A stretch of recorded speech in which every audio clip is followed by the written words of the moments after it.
You ever wonder why sometimes you jump the gun and other times you just freeze? Well, today we're digging into the surprising reason why even the most elite athletes and performers make these basic timing mistakes. It's fascinating stuff. I mean, we've all seen it happen, right? You've got the impulsive error. Think of a baseball player swinging with all their might at a pitch that's bouncing in the dirt. That's acting way too soon. And then you've got the total opposite, the hesitant error.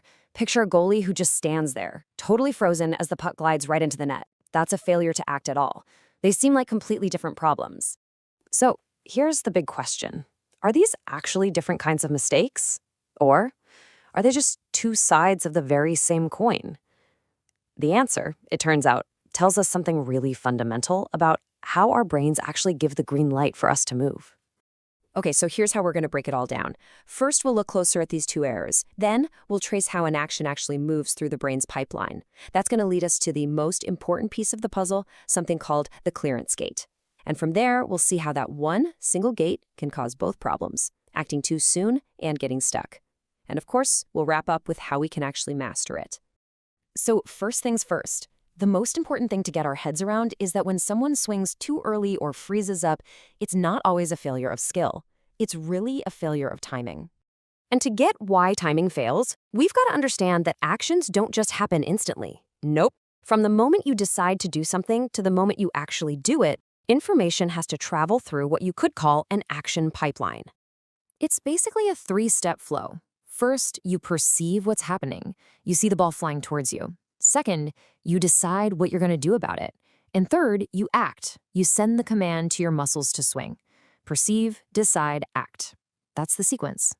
But here's where it gets really interesting. That pipeline has a speed limit. It creates what's known as an information bottleneck. You know, just like traffic getting jammed up on a highway, your brain can only process so much information at once. Your attention is a limited resource. And that single bottleneck can be the difference between a great play and a total miss, especially when the pressure's on. That bottleneck leads us right to the most crucial part of this whole process. We're going to zoom in on that decide step because it works like a final clearance gate. It's the point of no return for every single action. Think about it. Before any voluntary movement you make, whether it's swinging a bat or just tapping a button, your brain has to make a final call. It has to decide, yep, go now, or nope, hold back. Every single time. And this is the core mechanism right here. Deep inside your brain, there's this constant battle going on between a go signal that wants to launch the action and a no-go signal that's trying to hit the brakes and stop you from doing the wrong thing. It's like a high-stakes competition, and only one signal can win. So what happens when that super delicate go versus no-go balance gets messed up? Well, let's start with the impulsive error, jumping the gun. This is what happens when that clearance gate flies open way too early. This is really the heart of it. An impulsive error is a clearance failure. The go signal just wins the race too soon. It fires off before you've actually processed all the information you need, or before that no-go signal has even had a chance to say, hey, wait a minute.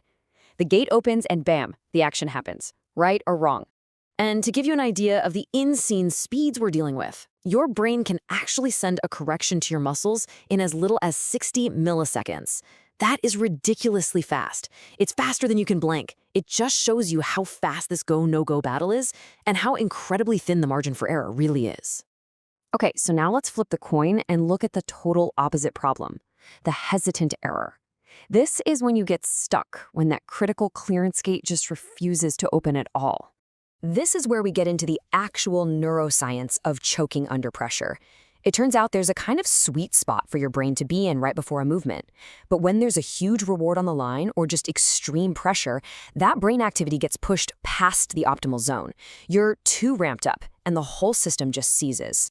So you see, hesitation isn't just about being scared. It's a full-on system overload. The pressure creates those bottlenecks we talked about. Distractions overwhelm your attention. That overmotivation pushes you into a state where you can't perform. Or you start thinking too hard about something you normally do automatically. In all these scenarios, the go signal just gets drowned out in all the noise. So here it is, side by side. This is the main takeaway. They are both failures of the exact same system. An impulsive error is a premature clearance. The go signal fires too early. A hesitant error is a failure to clear. The go signal gets stuck. You've got two totally different outcomes, but they have the exact same root cause, a problem with that go/no-go clearance gate. All right, so knowing a theory is great, but what can we actually do about it? How do we use this to get better and nail our timing more often? Well, the key is to actually train the clearance gate itself. First, you have to figure out where your personal bottleneck is. Is it in perceiving things correctly or in making the decision? Then you train to fix that. That might mean drills to improve your focus and filter out distractions, or it could mean practicing basic skills until they're so automatic you don't even have to think about them. The whole goal is to free up your brain power for that one critical, split-second go/no-go call. And that leaves us with one last idea to chew on. As we get really, really good at something, are we actually learning new skills? Or is it more about just perfecting that clearance mechanism? About getting that flawless, unconscious timing on thousands of tiny little go decisions? Maybe, just maybe, true mastery isn't about knowing what to do, but perfecting when you do it.